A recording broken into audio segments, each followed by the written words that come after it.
Hello student, my name is Arvind Gupta और आज हम लोग रिप्रोडक्शन इन ऑर्गेनिज्म का पार्ट 3 करने जा रहे हैं। ये पहला चैप्टर है क्लास 12 का और इसके ऊपर मैंने 2 वीडियो बनाए हुए हैं। वो अगर आपने वो नहीं देखा है तो वो देख लीजिए। और आज हम लोग पार्ट 3 स्टार्ट करेंगे। तो पार्ट 3 में हम लोग रिप्रोडक्शन इन ऑर्गेनिज्म में आज पढ़ेंगे sexuality in animals, sexuality in plants, sexuality के बाद इवेंट ऑफ फर्टिलाइजेशन कैसे होता है, क्या होता है, हम लोग ये सारी चीजें डिस्कस करेंगे। तो let's start without wasting time. Sexuality in animal, अब यहाँ पे कुछ टर्मिनोलॉजी आएंगे, ठीक है। ऐसे तो हम लोग जान गए कि सेक्सुअल रिप्रोडक्शन और सेक्सुअल रिप्रोडक्शन में क्या डिफरेंस है, लेकिन सेक्सुअल रिप्रोडक्शन में भी जैसे बाइसेक्सुअल और सेक्सुअल होते हैं। जैसे सेक्सुअल रिप्रोडक्शन में मैंने हमेशा कहा है कि बाई पेरेंट होते हैं, 2 पेरेंट होते हैं। तो कहीं ना ये भी होता है कि एक ही पेरेंट होता है जो दोनों का काम कर लेता है, ठीक है। तो ये समझना होगा कि क्या टर्मिनोलॉजी है, ठीक है। तो टर्मिनोलॉजी के रेस्पेक्ट में सेक्सुअलिटी मींस ऑर्गेनिजम्स की जो सेक्स ओरिएंटेड बातें, मतलब वो किस जेंडर के हैं, क्या वो मेल है, क्या वो फीमेल है, क्या वो दोनों हैं, जिन्हें बाइसेक्सुअल। तो इस हिसाब से 2 ही ऑप्शन बन सकते हैं, एक बाइसेक्सुअल और एक यूनिसेक्सुअल। तो सेक्सुअलिटी ऑफ एनिमल में हम लोग देखेंगे तो 2 टर्म आते हैं, बाइसेक्सुअल और यूनिसेक्सुअल। बाइसेक्सुअल और यूनिसेक्सुअल। तो यूनिसेक्सुअल के लिए तो बकायदा हम लोग प्लांट्स में पढ़ेंगे यूनिसेक्सुअल में कैसे होता है, और एनिमल्स में भी पढ़ेंगे किस तरह होता है। इन नेक्स्ट चैप्टर्स हम लोग ये सब पढ़ेंगे, ठीक है। तो इतना हमें समझ जाना चाहिए कि बाइसेक्सुअल हम लोग को थोड़ा बड़ा एक आपको आइडिया दे देता हूँ मैं कि बाइसेक्सुअल में क्या होता है। बाइसेक्सुअल को हम लोग हर्माफ्रोडाइट भी कहते हैं।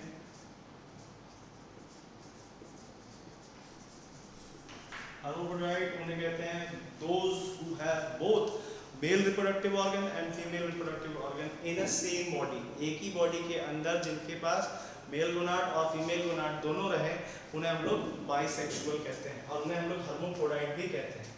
अब दिमाग में एक सवाल आ रहा होगा कि हर्माफ्रोडाइट जब सेक्सुअल है तो 2 पार्टनर से काम हो जाना है, तो हर्माफ्रोडाइट्स क्या होता है? ये उनके लिए ज़्यादातर अच्छे होते हैं जो या तो सॉलिटरी लाइफ जीते हैं या जिनको पार्टनर की कमी होती है, और जो बहुत सारे तो ऐसा होता है जो पैरासाइटिक नेचर के होते हैं, ठीक है। तो फॉर एन एग्जांपल हो गया अर्थवॉर्म हो गया, स्पॉन्ज हो गया, टेपवॉर्म हो गया, ये सब क्या कौन से जीव है? ये सब बाइसेक्सुअल जीव है।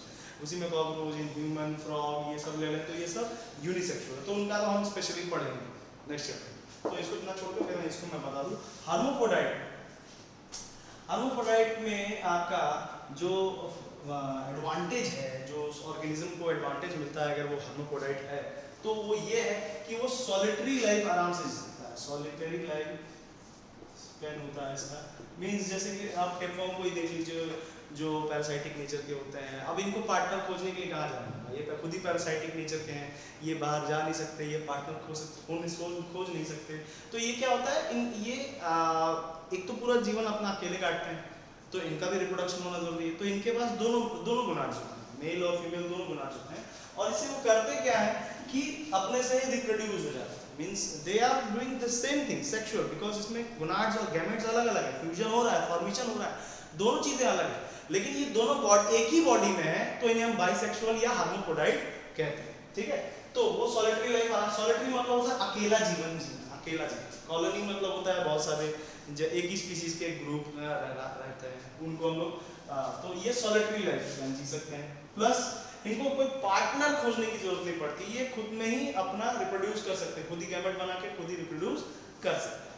तो इनको पार्टनर सर्च करने की जरूरत नहीं है, इसलिए आराम से अकेले जीवन यापन कर सकते हैं। इसके अलावा अगर हम देखा जाए तो इनका जो क्या कहते हैं, इनका जो प्रोडक्शन है ये बहुत आसानी से कर लेते हैं। इनके लिए कोई इनका फेवरेबल कंडीशन आएगा तो ये आराम से लार्ज नंबर ऑफ प्रोजेनी पैदा कर सकते हैं as compared to unisexual, because इनके पार्टनर खोजने में जो टाइम वेस्ट होना है वो तो टाइम वेस्ट होता नहीं। तो ये उनके कंपैरिजन में, ये नहीं बोलूंगा कि उनके जितना, उनके कंपैरिजन में ये लार्ज नंबर ऑफ प्रोजेनी पैदा करते हैं, ठीक है। और प्लस ये इनके पास एबिलिटी होती है सेल्फ फर्टिलाइजेशन की। ऑब्वियसली जब बाइसेक्सुअल है, दोनों गोनाड एक साथ है, तो ये खुद ही सेल्फ फर्टिलाइजेशन कर लेते हैं। अब चूंकि इसको आप सेल्फ फर्टिलाइजेशन जैसे दिमाग में आता है कि एक ही बॉडी में है, ये तो सर एसेक्सुअल हुआ।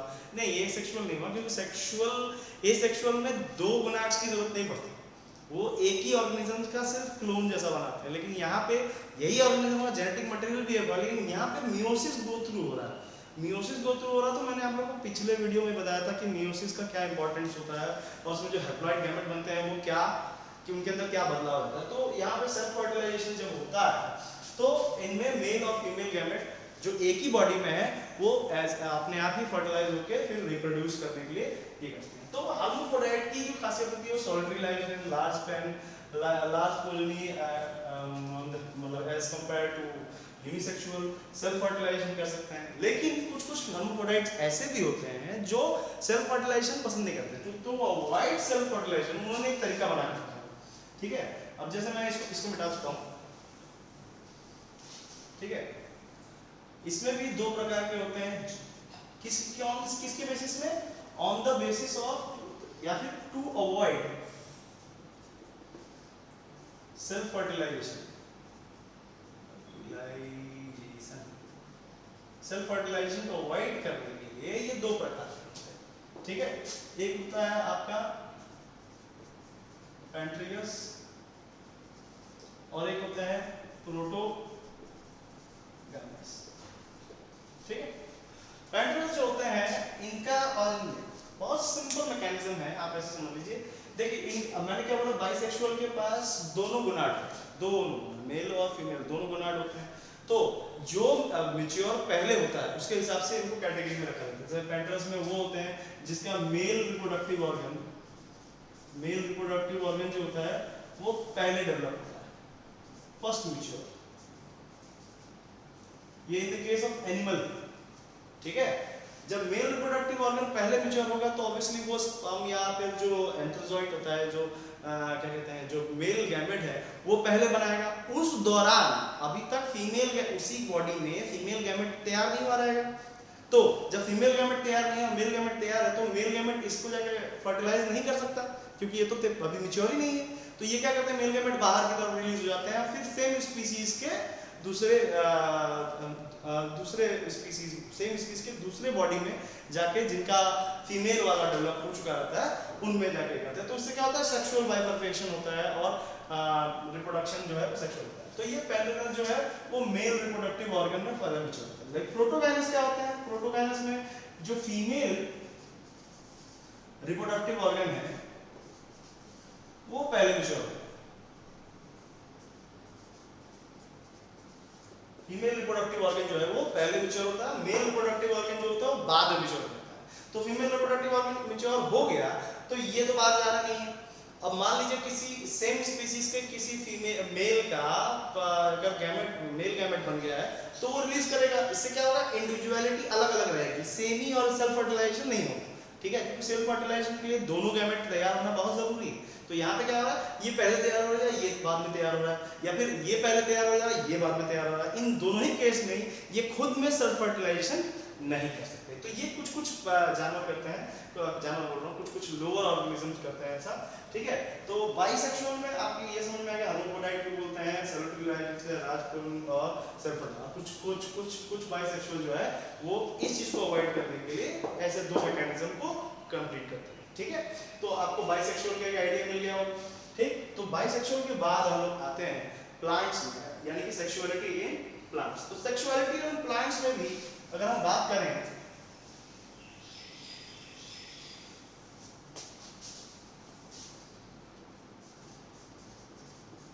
सेक्सुअलिटी इन प्लांट्स की अगर हम बात करें, ठीक है, तो यहां भी दो प्रकार के आते हैं,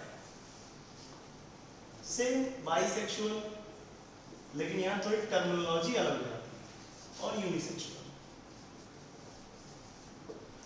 बाइसेक्सुअल और यूनिसेक्सुअल। ठीक है, तो जब हम लोग बाइसेक्सुअल और यूनिसेक्सुअल की बात कर रहे हैं तो यहाँ पे टर्मिनोलॉजी थोड़ी सी बदल जाती है। क्या बदलती है वो देख लेते हैं। यहाँ पे दो टाइप के वर्ड आ जाते हैं। जैसे आप बाइसेक्सुअल को क्या कहते हैं वो समझना होगा। तो यहाँ पे हम लोग कहते हैं होमोथैलिक, होमोथैलिक। ठीक है, और यूनिसेक्सुअल को लोग कहते हैं हेटेरोथैलिक।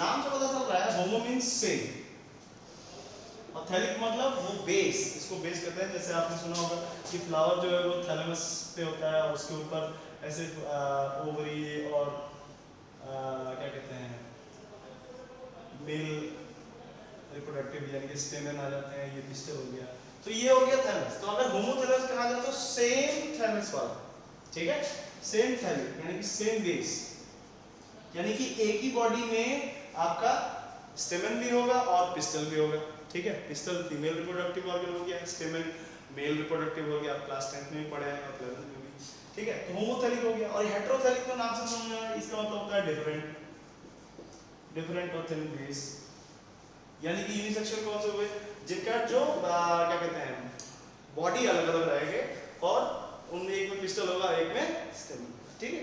तो ये तो आपको समझ में आ गया होगा। इन्हीं के एक और नाम भी, ठीक है, जिन्हें हम लोग मोनोसियस और डाइसियस कहते हैं, ठीक है, मोनोसियस और डाइसियस। तो मोनोसियस और डाइसियस जो है ये भी टर्मिनोलॉजी है,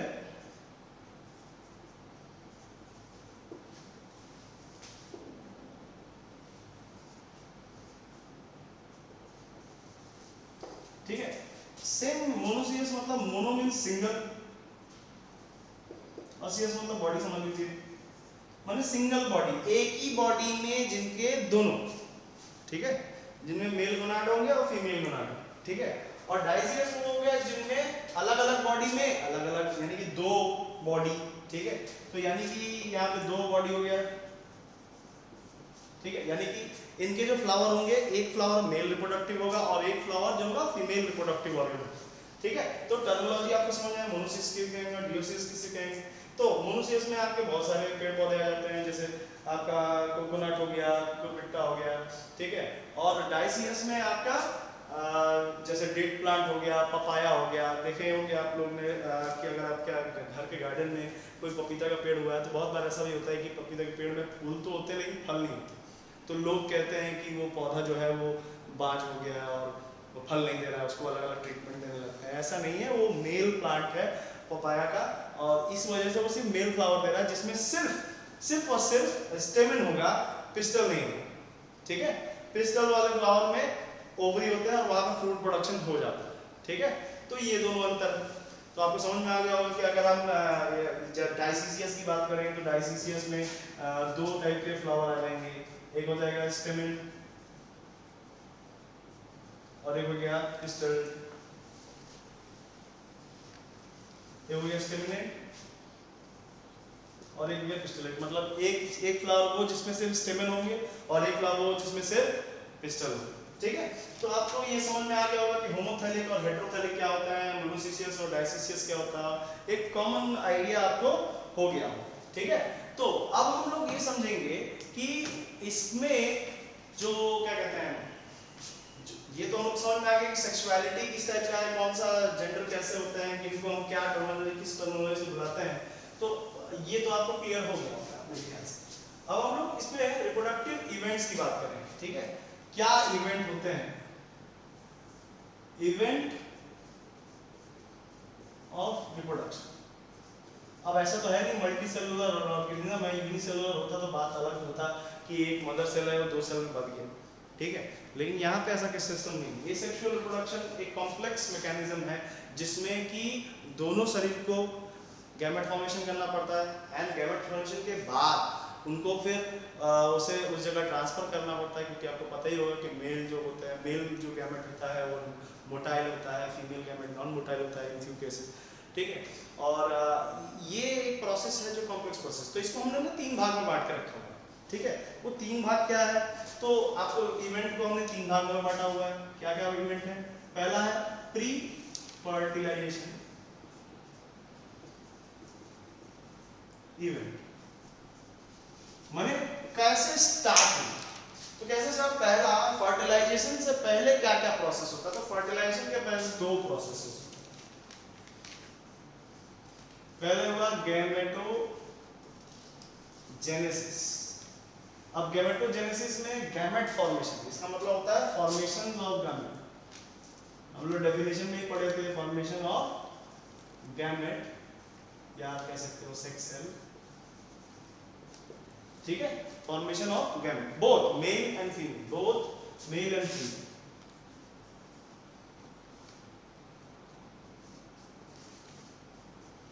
बोथ हो गया मेल और फीमेल, ठीक है। अब गैमेट बन जाने से काफी तो होगा नहीं, गैमेट का फ्यूजन करना भी जरूरी है, और फ्यूजन करने के लिए उस साइट पे पहुंचना जरूरी है जहां फ्यूजन करना है कि नहीं?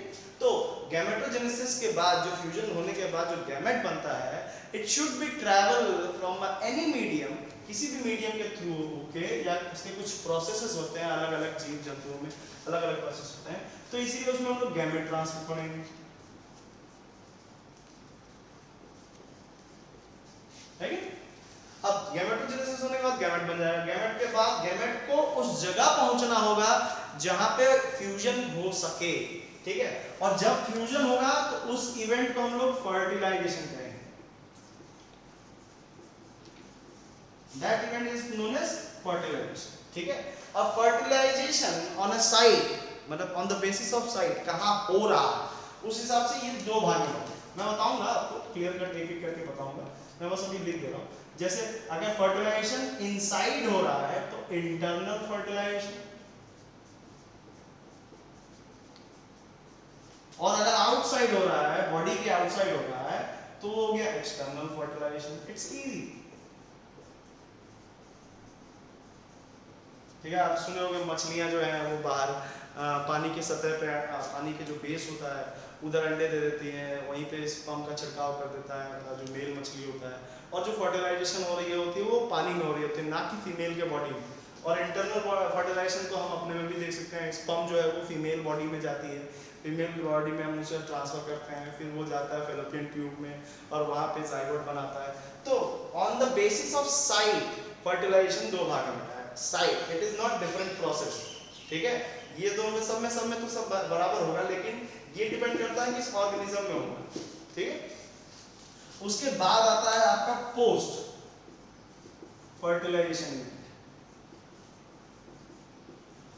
पोस्ट फर्टिलाइजेशन इवेंट में क्या होता है, इसमें होता है फॉर्मेशन ऑफ जाइगोट,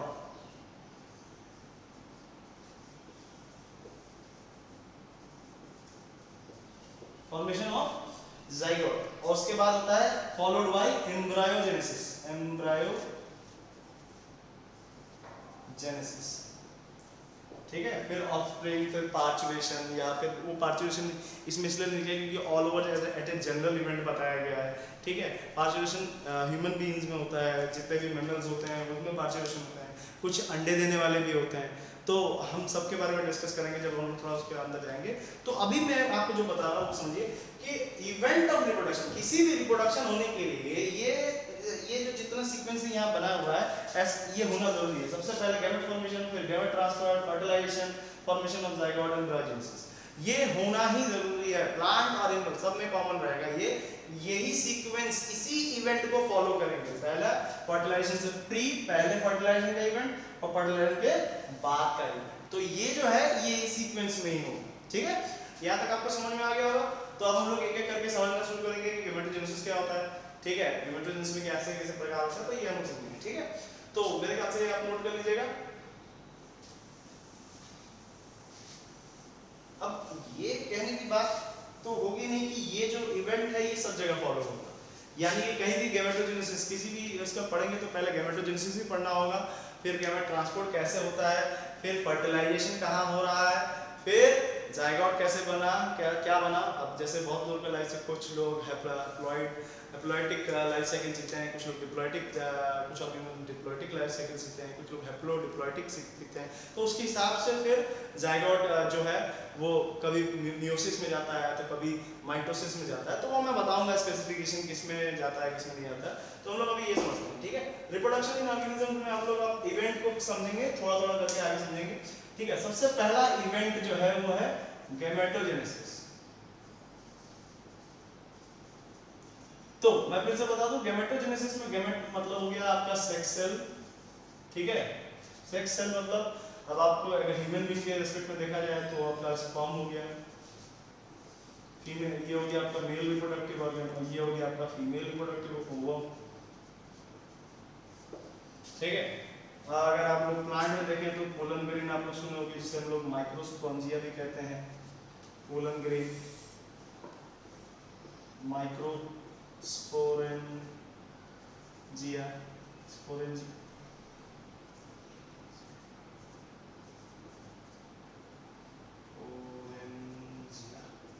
ठीक है, और मैक्रोस्पोरेंजिया, ठीक है। तो गैमेट फॉर्मेशन में आप ये समझ सकते हैं कि जैसे अभी हम लोग कैसे समझते हैं गैमेट फॉर्मेशन में, हम लोग गैमेटोजेनेसिस मतलब गैमेट की बनने की प्रक्रिया, ठीक है। जेनेसिस मतलब टू ओरिजिनेट, बनना, ठीक है।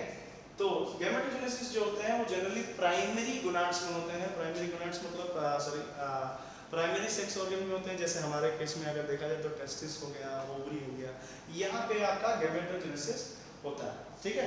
तो गैमेटोजेनेसिस में जो गैमेट फॉर्म होते हैं वो दो प्रकार के होते हैं, ठीक है। हम लोग बहुत डिटेल में गैमेटोजेनेसिस पढ़ेंगे इन the case of plant and animal.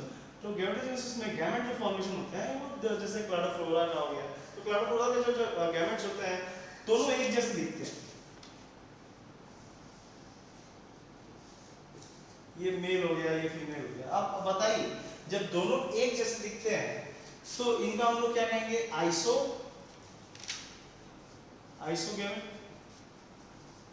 या होमोगैमेट, सेम है इसलिए।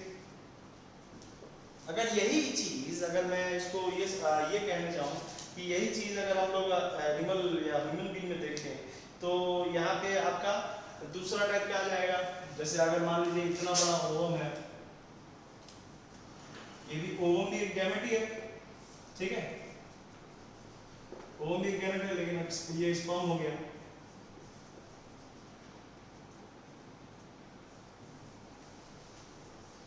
स्पर्म हो गया।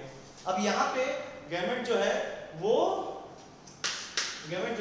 उनकी साइज देखिए, ये बहुत बड़ा होता है एज कंपेयर टू स्पर्म, ठीक है। और दोनों ही गैमेट का स्ट्रक्चर अलग है, फिजियोलॉजी अलग है। ये मूव कर सकता है, ये मूव नहीं कर सकता, या खैर यहाँ तो दोनों ही मूव कर सकते हैं बट इन एक्वाटिक मीडियम, लेकिन ये दोनों में ये मूव नहीं कर सकता, ये मूव कर सकता है। It is motile in nature, it is not motile in nature. तो कहने का मतलब क्या है, ये दोनों गैमेट अलग दिख रहा है, तो ये क्या हो गया? Hetero gametes. इन्हें हम क्या कहेंगे? हेटेरो गैमेट्स या एंजियो गैमेट्स, ठीक है। इन दोनों का मतलब सेम है, जब गैमेट जो है एक जैसे नहीं दिखते। तो इन फ्यू लोअर ऑर्गेनिजम्स क्या होता है, जो गैमेट्स होते हैं वो एक जैसे दिखते हैं, तो उन्हें हम लोग आइसोगैमेट्स कहते हैं या होमोगैमेट्स कहते हैं। और जब हायर ऑर्गेनिजम्स में, वर्टिब्रेट्स में, स्पर्म और ओवम का डिजाइन थोड़ा अलग होता है, वो दोनों एक जैसे नहीं दिखते, ठीक है। ये फीमेल हो गया, ये मेल गैमेट्स हो गए, तो ये दोनों ही का स्ट्रक्चर एक दूसरे से अलग है, तो इसे हम लोग हेटेरोगैमेट्स कहते हैं, ठीक है। यहाँ तक तो आपको समझ में आ गया आपका ये डिफरेंस की गैमेटोजेनेसिस में गैमेट फॉर्म जो होते हैं वो डिफरेंट टाइप के होते हैं। तो हमारे वाला कौन सा है, थोड़ा एक आइडिया बताइए, हमारा वाला कौन सा है? तो हमारा वाला हेटेरोगैमेट, ठीक है। यहाँ तक क्लियर हो गया। अब आते हैं हम लोग गैमेटोट्रांसफर यानी कि गैमेट ट्रांसफर की। तो गैमेट ट्रांसफर से पहले हमें ये समझना होगा कि गैमेट जो है वो किस तरह से डिवीजन करता है। तो यहाँ मैं आपको सीधे सीधे एक ही चीज बोलूंगा, यहाँ पे होता है meiosis. Meiosis is a reductional division, it is a reductional division. मैं अभी गैमेटोजेनेसिस में ही हूँ, मैं आपसे आपको बता रहा हूँ किस फॉर्म में रिडक्शनल डिवीजन, ठीक है। तो यहाँ पे क्या होता है, डिप्लॉयड को हैप्लॉयड में कन्वर्ट किया जाता है। मैं आपको पहले ही बता चुका हूँ डिप्लॉयड और हैप्लॉयड का मतलब। डिप्लॉयड क्या है? डिप्लॉयड मतलब डी मतलब हो गया टू, प्लॉयड वर्ड का मतलब हो गया यूनिट। इसका मतलब ये हुआ टू सेट ऑफ क्रोमोसोम, ठीक है, two set of chromosome. For an example मैंने आप लोगों को पहले बताया था कि हम ह्यूमंस में कितने होते हैं? 46 क्रोमोसोम होते हैं, यानी कि 2n अगर मान के चले तो 23 पेयर ऑफ क्रोमोसोम होंगे, है कि? तो जब भी मियोसिस होगा तो ये पहला फेज ऑफ डिवीजन, इसमें दो बार डिवीजन होता है। पहला फेज आप 11th में पढ़े होंगे, पहला फेज में हम क्या करते हैं, इन्हें अलग अलग कर लेते हैं, ठीक है। पहला जो प्रोफेज पास, सेकंड थर्ड प्रोफेज हो गया आपका, एनाफेज, मेटाफेज, टेलोफेज, ये जो होते हैं इस दौरान क्या होता है, ये 23 क्रोमोसोम 23 क्रोमोसोम यानी कि 2n से ये n नंबर में आ जाता है, ठीक है। और फिर जो ये तो हो गया रिडक्शनल फेज, ठीक है। उसके बाद ये फिर माइटोटिक डिवीजन टाइप का करते हैं एंड दे फॉर्म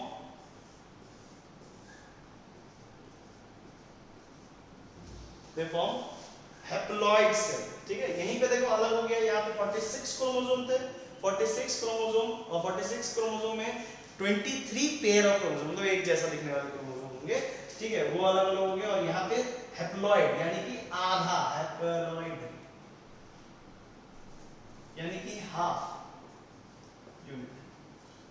तो यहाँ जो गैमेट फॉर्मेशन हो रहा है, गैमेट फॉर्मेशन के दौरान हमेशा मियोसिस होता है, ठीक है। इन the case of binary fusion, जहाँ पे बैक्टीरिया जो डिवीजन करते हैं वहाँ माइटोसिस होता है, यहाँ पे क्या हो रहा है, मियोसिस हो रहा है, ठीक है। अब इसके ऊपर भी डिपेंड करता है कि ये 3 प्रकार के डिवीजन होते हैं गैमेट फॉर्मेशन में। एक होता है जाइगोटिक मियोसिस, एक होता है स्पोरिक मियोसिस, और एक होता है आपका क्या कहते हैं, मैं लिख देता हूँ meiosis on the basis of their life span, ठीक है, ये जाइगोटिक होता है। अब जाइगोटिक मियोसिस में क्या होता है,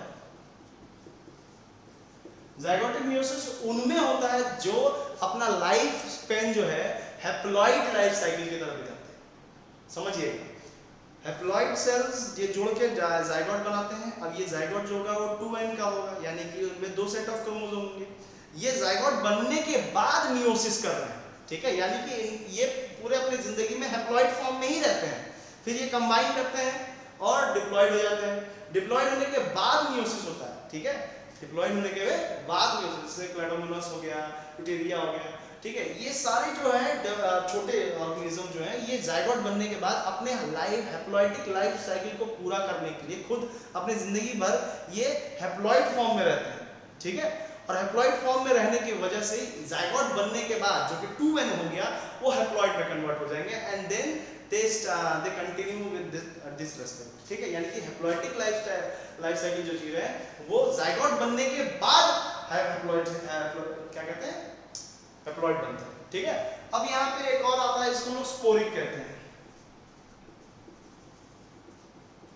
स्पोरिक मियोसिस क्या है, स्पोरिक मियोसिस जनरली प्लांट्स में होता है, ठीक है। प्लांट्स में रेस्पेक्ट मतलब प्लांट्स में जो मैक्रोस्पोरेंजिया है और माइक्रोस्पोरेंजिया है, ये स्पोर के फॉर्म में छोटे छोटे करके टूटते हैं और फिर ये अलग होते हैं। मियोसिस ही होता है बट स्पोर के फॉर्म में, स्पोर में मतलब जिसमें लेस प्रोटोप्लाज्मिक कंटेंट होगा, बहुत ही ज्यादा छोटा होगा, ठीक है, और ये लार्ज नंबर में होता है मियोसिस। तो इनमें क्या होता है, ये प्लांट्स में मेगास्पोरेंजियम और माइक्रोस्पोरेंजियम के फॉर्म में मियोसिस करते हैं, तो ये स्पोरिक मियोसिस कहलाते हैं, ठीक है। चौथा फॉर्म है गैमेटिक मियोसिस। गैमेटिक मियोसिस क्या है, गैमेटिक मियोसिस के दौरान गैमेट जो है ऑब्वियसली जो ये नॉर्मल जो हम लोग सब जानते हैं नॉर्मल जो गैमेटोजेनेसिस होता है जिसमें एक जर्मिनल सेल जिसको हम लोग कह सकते हैं मियोसाइट भी, क्योंकि ये मियोसिस करते हैं तो मियोसाइट भी इन्हें कहा जाता है। मियोसाइट ये वो सेल्स हैं जैसे आपके जैसे टेस्टिस में ही अगर हम चले जाएं तो टेस्टिस में जो सेमिफेरस ट्यूब्यूल है उसमें जो जर्मिनल सेल होता है, आउटर लाइन जो सेल्स होते हैं, ये डिप्लॉयड इन नेचर होते हैं, ठीक है, डिप्लॉयड इन नेचर होते हैं और ये हैप्लॉइड में कन्वर्ट होते हैं मियोसिस के थ्रू, ठीक है। तो जर्मिनल सेल यानी कि यही गैमेटिक मियोसिस ही हमारे में होता है और हम इसमें गैमेट फॉर्म करते हैं। गैमेट जो जर्मिनल सेल है डिप्लॉयड नेचर का, उसको हम लोग 4 हैप्लॉइड सेल में कन्वर्ट करते हैं और फिर ये फ्यूजन के लिए तैयार होता है, ठीक है। अंतर देखिए, जाइगोटिक मियोसिस में क्या हो रहा है, जाइगोट बनने के बाद मतलब फ्यूजन ऑफ गैमेट हो चुके हैं, एक हैप्लॉइड ऑर्गेनिज्म एक हैप्लॉइड ऑर्गेनिज्म दोनों मिलकर गैमेट बनाते हैं, डिप्लॉयड होता है, फिर उसमें मियोसिस होता है अपने लाइफ साइकिल को पूरा करने के लिए, क्योंकि वो अपने पूरे लाइफ साइकिल में हैप्लॉइड नेचर में होता है तब, यानी कि जाइगोट बनने के बाद होता है मियोसिस, फिर जाइगोटिक मियोसिस। स्पोरोजेनेसिस मतलब स्पोर जैसे फॉर्म में होते हैं छोटे छोटे सेल्स जो होते हैं, ये प्लांट में होता है जनरली, ठीक है, ये प्लांट में ही होता है जनरली, ठीक है। और उसके बाद आता है गैमेटिक मियोसिस जिसमें हम सब माइटोटिक डिवीजन करते हैं और इस फॉर्म में आते हैं। ठीक है, तो ये आपको समझ में आ गया मियोसिस क्या है, मियोसिस में क्या होता है, डिप्लॉइड हैप्लॉइड में कन्वर्ट होता है, उसके टाइप समझ में आ गए कौन कौन से मियोसिस होते हैं। प्लांट में क्या होता है स्पोरिक मियोसिस, जो लोअर एकदम लोअर ऑर्गेनिजम्स में आता है उनके जैगोटिक मियोसिस, और गैमेटिक मियोसिस जो नॉर्मली होता है म्यूसाइट्स और जर्मिनल सेल के होने पे। ठीक है, यहाँ तक आपको समझ में आ गया होगा, तो ये आप लोगों को क्लियर हो गया होगा। तो मैं आगे बढ़ता हूँ। ठीक है, तो ये हो गया आपका गैमेटोजेनेसिस का एक रफ आइडिया। ठीक है, कि गैमेटोजेनेसिस में अगर कोई पूछे कि कौन सा डिवीजन होता है, माइटोटिक डिवीजन या मियोसिस, तो आप क्या कहेंगे, मियोसिस होता है। और गैमेटोजेनेसिस में ही हैप्लॉइड सेल भी फॉर्म होते हैं। और आपको ये भी बता दूं, सेक्सुअल रिप्रोडक्शन में हमेशा जो गैमेट होंगे वो हैप्लॉइड ही नेचर में होंगे। ठीक है, जो गैमेट होंगे जो फ्यूजन करेंगे। ठीक, in such cases where the living organism live haploid lifespan, haploidic life cycle, in that case zygote के बाद आपका मियोसिस होगा। ठीक है, गॉट इट। अब आते हैं हम गैमेट ट्रांसफर। तो आपको एक चीज बता दूं, आपने नोटिस किया होगा जब आप 10th में पढ़ रहे होंगे, तो मेल रिप्रोडक्टिव में ह्यूमंस में अगर हम देखें तो मेल जो है वो large number of gamete produce करते हैं, अदबदा। ठीक है, लार्ज नंबर ऑफ गैमेट, और फीमेल जो होती है वो फ्यू गैमेट। तो लार्ज नंबर ऑफ गैमेट बनाने के पीछे ये रीजन होता है क्योंकि मेल गैमेट को ही बहुत ही लंबा जर्नी करना पड़ता है फीमेल गैमेट तक पहुंचने।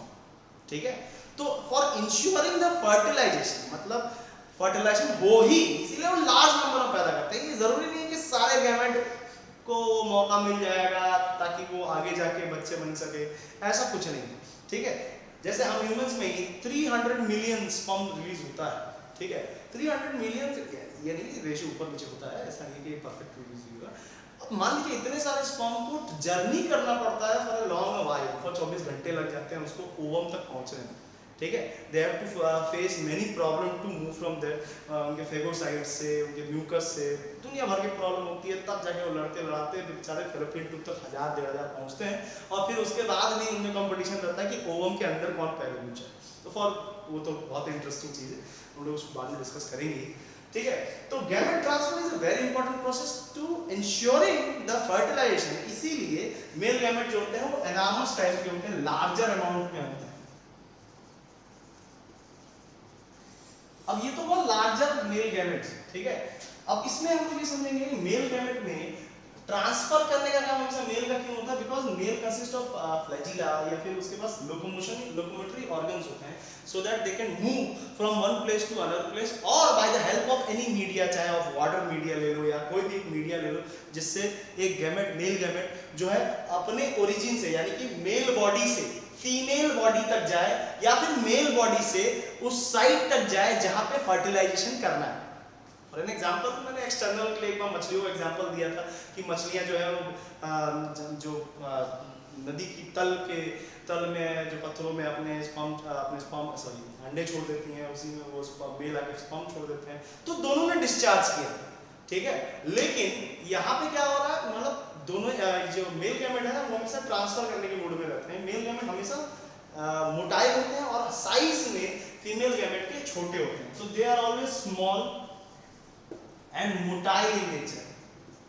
मोटाइल मतलब मोटा नहीं, motile in nature means they can move from one place to another place. लेकिन अगर फीमेल गैमेट देखें, फीमेल गैमेट जो होते हैं वो लार्ज होती हैं in size, large in size and non-motile. They can't move. In certain cases, in higher organisms, they can't.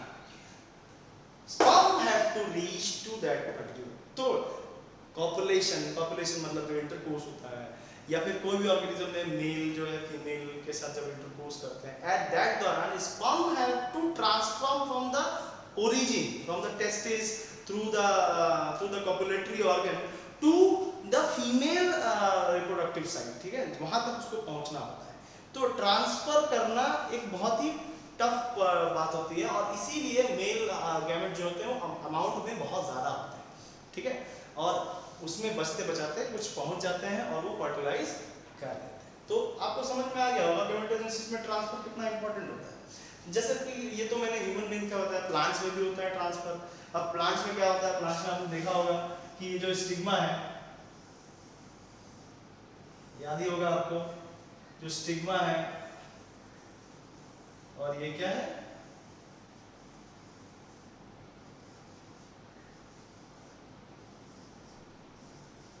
Anther हो गए। ठीक है, ये एंथर स्टैक फिलामेंट, ये तो मैंने आप लोगों को क्लासेस मतलब ऐसे ही बता दी थी भी। ये थैलस हो गया, थैलस में ये जो पोर्शन है इसको हम लोग क्या कहते हैं, स्टेमन बोलते हैं। ठीक है, स्टेमन बोलते हैं। इसमें ये वाला हो गया एंथर, ये वाला हो गया फिलामेंट। ठीक, तो ये मेल रिप्रोडक्टिव पार्ट हो गया। इसको हम लोग स्टेमन को मेल रिप्रोडक्टिव या एंथ्रोसियम भी कहते हैं, एंथ्रोसियम। ठीक है, एंथ्रोसियम कहते हैं। और इनमें जो पोलन ग्रेन होते हैं वो स्पोरिक फॉर्म में रहते हैं, आपको बताया था। ये हो गया।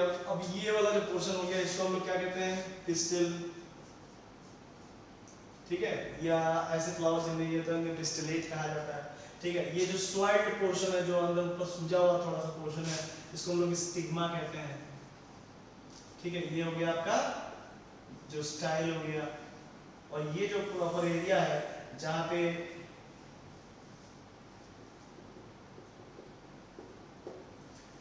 ये ओवरी हो गया।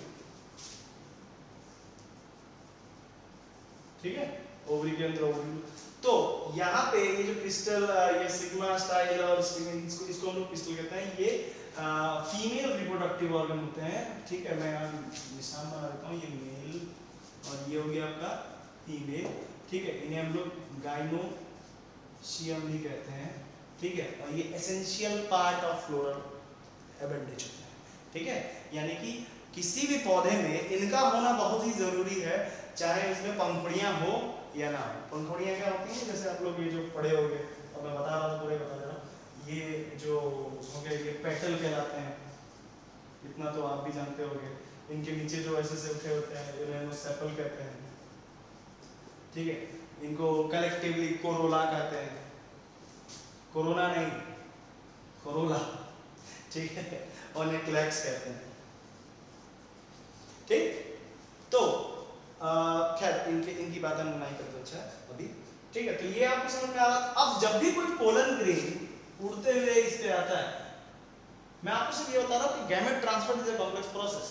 ठीक है, gamete have to move from the male part to the female part, it have to travel along, बहुत ज्यादा ट्रैवल करना पड़ता है। तो जब भी कोई पोलन ग्रेन आता है, ठीक है, वो यहाँ पे एक प्रोसेस होता है जिसे हम लोग पोलन पिस्टल इंटरेक्शन कहते हैं। इससे क्या होता है कि उन्हें इस पौधे की स्टिग्मा को ये पता चल जाता है कि whether the pollen grain is belongs to the same species और क्लोजली रिलेटेड स्पीसीज, या कंपैटिबल है या नहीं है, मतलब उस लायक है कि नहीं, फर्टिलाइज कर सके कि नहीं करे। जब उसको ये सब रियलाइज हो जाता है पोलन पिस्टल इंटरेक्शन में, तो वो इसको यहाँ पे कुछ सुगली सब्सटेंस छोड़ते हैं, सुगली सब्सटेंस छोड़ते हैं, जिससे क्या होता है, एक पोलन ट्यूब जर्मिनेट होता है। पोलन ट्यूब जर्मिनेट, और ये पोलन ट्यूब जो है वो मूव करते हुए सेजल पार्ट से या माइक्रोपाइल किसी भी एंगल के थ्रू अंदर जाता है और यहाँ पे डबल फर्टिलाइजेशन करता है। ठीक है, तो आप देख सकते हैं कि यहाँ पे किसी भी पोलन ग्रेन, जैसे पोलन, ये तो हो गया पोलन ट्रांसफर, ये प्लांट के अंदर। मेल फीमेल में जब ह्यूमन बीइंग्स में बात करते हैं तो क्या होता है, ह्यूमन बीइंग में होता है कि स्पर्म को by copulatory organ female body में इंसर्ट करके सर्विक के पास छिड़काव किया जाता है। सर्विक से उसको पूरा एंडोमेट्रियल लेयर को पार करते हुए it have to move to Fallopian tube. उस फैलोपियन ट्यूब में अगर ओवम तैयार होगा then it will fertilise, means it is a very long process. तो गैमेट ट्रांसफर भी एक बहुत इंपॉर्टेंट प्रोसेस है। इट इज ये मतलब जिसको बोल सकते हैं कि इसके बिना फर्टिलाइजेशन पॉसिबल नहीं है। तो पोलन ट्रांसफर, अब प्लांट्स में पोलन ट्रांसफर होने के बहुत तरीके हैं। भाई एयर पहुंच जाते हैं, ठीक है, भाई वाटर पहुंच जाते हैं, भाई वेक्टर पहुंच जाते हैं, भाई बहुत सारे हनी बीन्स जो है वो नेक्टर लेने के लिए, जैसे हमिंग बर्ड भी हो गया, हमिंग बर्ड भी नेक्टर लेने के लिए इनके पास जाती हैं और फिर इनके पोलन्स को दूसरे पौधे तक ले जाते हैं। कई वेक्टर हैं, ठीक है, और इन सारे वेक्टर के बकायदा नाम के साथ हम लोग पढ़ेंगे इसके नेक्स्ट एंजियोस्पर्म के अंदर रिप्रोडक्शन में पढ़ेंगे हम लोग। ठीक है, तो मैं आपको जो बताना चाहता हूँ ये बताना चाहता हूँ कि it is a very complex process of transferring the gamete from, मतलब it is also a very important process. ठीक है, अब जो दूसरा प्रोसेस है आफ्टर गैमेट ट्रांसफर, अब गैमेट पहुंच गया, अब क्या करेंगे, अब फर्टिलाइजेशन करेंगे, क्योंकि जब भी कोई मेल गैमेट और फीमेल गैमेट एक साथ फ्यूज होते हैं उस प्रोसेस को हम लोग क्या कहते हैं, फर्टिलाइजेशन कहते हैं, और इस फिनोमेना को हम सिंगेमी कहते हैं। ठीक है,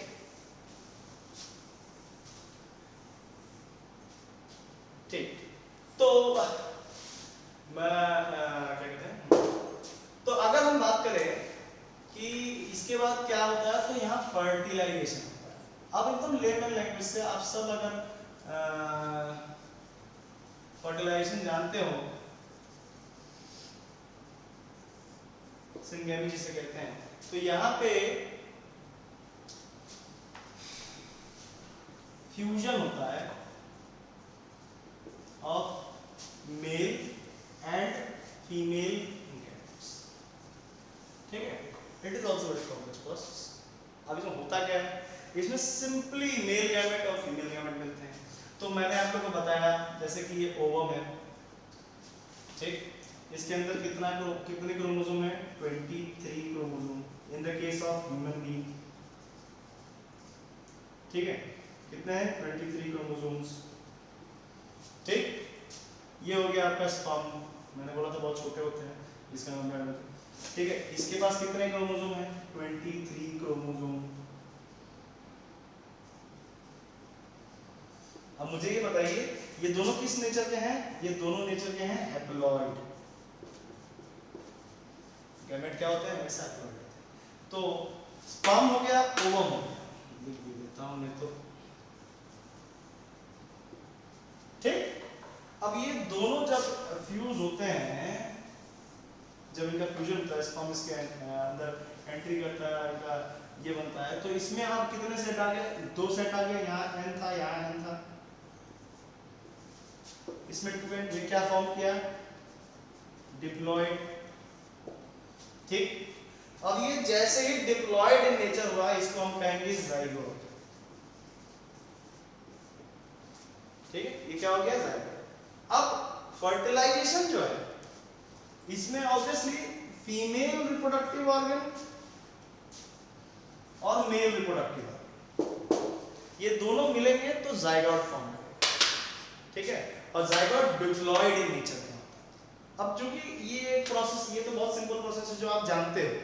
ठीक है, अब इसके अलावा फर्टिलाइजेशन जो है उस साइट के हिसाब से 2 भाग में बटा है, on the basis of site.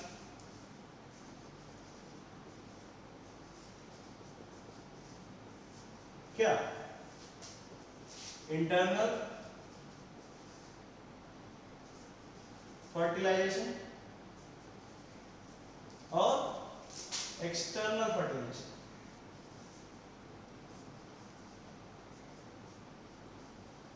तो एक्सटर्नल में हम लैब में नहीं करवा रहे हैं भाई, ये कुछ जैसे सैल्मन मछली, सारी मछलियां जितने भी हैं, ठीक है, नीचे जो जितने भी स्पंज, पॉरीफेरा, ये सब जो सिलेंड्रिटा, ये सब जो गैमेट बनाते हैं, उनको एक्वेटिक मीडियम की जरूरत पड़ती है फॉर फर्टिलाइजेशन। ठीक है, जैसे कि मछलियां और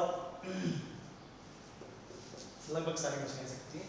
और इंटरनल फर्टिलाइजेशन जिसमें कि, जैसे समझने की वाली बात जो है ये कि इंटरनल फर्टिलाइजेशन किसे कहेंगे, जिसमें फीमेल के अंदर होता है। कहाँ होता है, फीमेल के अंदर। यहाँ पे फीमेल इज अ साइट। ठीक है, वो साइट है जहाँ फर्टिलाइजेशन होता है। फीमेल में जैसे ह्यूमन में Fallopian tube is a site where the fertilisation होता है, जहाँ पे ओवम बैठा रहता है, स्पर्म जाता है, उधर फ्यूजन होता है। तो हुआ कहाँ, फीमेल के अंदर। लेकिन in the case of external fertilisation, both male and female both have to discharge their gamete outside of their body. मतलब उन्हें चाहे मेल हो या फीमेल, दोनों को ही अपने गैमेट को बाहर ड्रॉ आउट करना पड़ता है, डिस्चार्ज करना पड़ता है। ठीक है, तो ये जनरली आपके एक्वाटिक मीडियम में होते हैं, जितने भी लोअर किंगडम में है, सॉरी लोअर क्लासेस में, एनिमल किंगडम में, वो सब क्या क्या सारे एक्वाटिक मीडियम में अपना फर्टिलाइजेशन करवाते हैं। ठीक है, लेकिन in the case of upper internal medium में female as a site of fertilization, जहाँ पे further progeny, embryogenesis and baby formation होता है। ठीक है, तो फीमेल तक पहुंचना होता है। तो देखिए यहीं पे एक डिफरेंस क्रिएट हो जा रहा है। यहाँ पे एक मेल जो है वो डिस्चार्ज कर रहा है, male have to discharge and female have to not, मतलब फीमेल को नहीं करना है। डिस्चार्ज, फीमेल के अंदर होना है, ठीक है। अब इसमें अगर हम देखें तो रेप्टाइल्स, ठीक है, बर्ड, ठीक, रेप्टाइल्स, बर्ड, ये आपके जितने भी हम लोग आ जाते हैं, ह्यूमन बीइंग्स और सब इसमें आ जाएंगे, मैमल जितने भी हैं सब इसमें आ जाएंगे, जो बच्चे देते हैं या अंडा देते हैं, इन बोथ द केसेस, ठीक है। तो इंटरनल फर्टिलाइजेशन में अंतर समझ में आ गया होगा। इसमें मीडियम कुछ भी हो सकता है, जनरली एक्वाटिक मीडियम की जरूरत पड़ती है, पानी के अंदर एज ए मीडियम इस्तेमाल होता है, और यहाँ पे बकायदा स्पेसिफिक टिश्यूज होते हैं जहाँ फर्टिलाइजेशन होता है, ठीक है।